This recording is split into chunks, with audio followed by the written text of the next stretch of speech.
Hi everyone, welcome to Kozen Yoga's instructional videos. I'm Vercoe and this is Sally Meredith. Hello. Today we're working through a posture we do in all our classes. It's called side angle pose, otherwise known as Parsvakonasana. So Sally, if you can make your way into Warrior 2 to prepare. So here we go.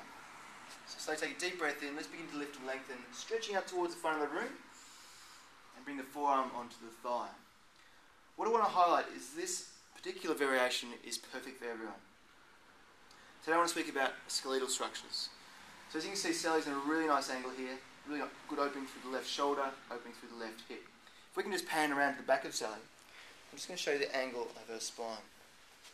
As you can see, there's a really nice linear position from the neck all the way through the spine back to that back ankle.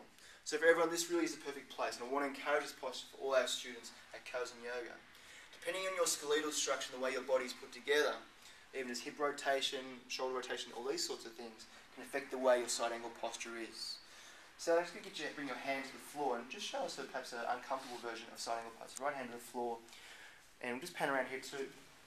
As you notice from the front, her left hip starts to drop down. So I see a lot of students in the classroom doing this, where the left hip is dropping down, they're sort of cramped into the posture, and they're losing the integrity of the pose. Now, if somebody like Sally who has amazing flexibility in hip rotation, you can see her left hip begins to move up, as the shoulder begins to move up, and the whole pose opens. The chest begins to track up towards the ceiling. As you can see, this is a great posture for Sally, but not for a lot of the students at our studio. Just working into a full bind now, Sally. Putting the hand underneath the leg there. Comes underneath. And just showing us perhaps a more uncomfortable version, for want of a better word. So some of our students have this classic arrangement of their hands here. As you can see, they're losing integrity of the pose. Most important thing to notice here is that once again the hip is dropping down, the shoulder's caving in, and again we're losing the integrity of the posture. Again, for somebody like Sally's flexibility, she can open the pose. Notice how left hip peels up, her shoulder peels up, and everything's facing up towards the ceiling. And for somebody like Sally, this gets into a much better position for her body type. Now, not everyone's like this, so Sally coming back out with a hand to the floor, left hand back towards the ceiling, and then come back into the original posture with the forearm to the thigh, left hand towards the sky.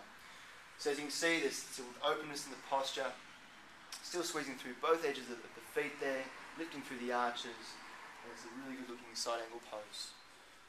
So folks, I want to encourage you, so when you come into a class, make this your starting posture, and if you feel like your hand is dropping to the floor and your left hip is dropping down, just doing one more time, Sally.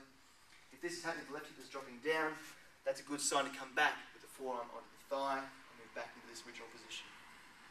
Take a deep breath in, coming back into Warrior 2. Raise the hands. There's your side angle pose.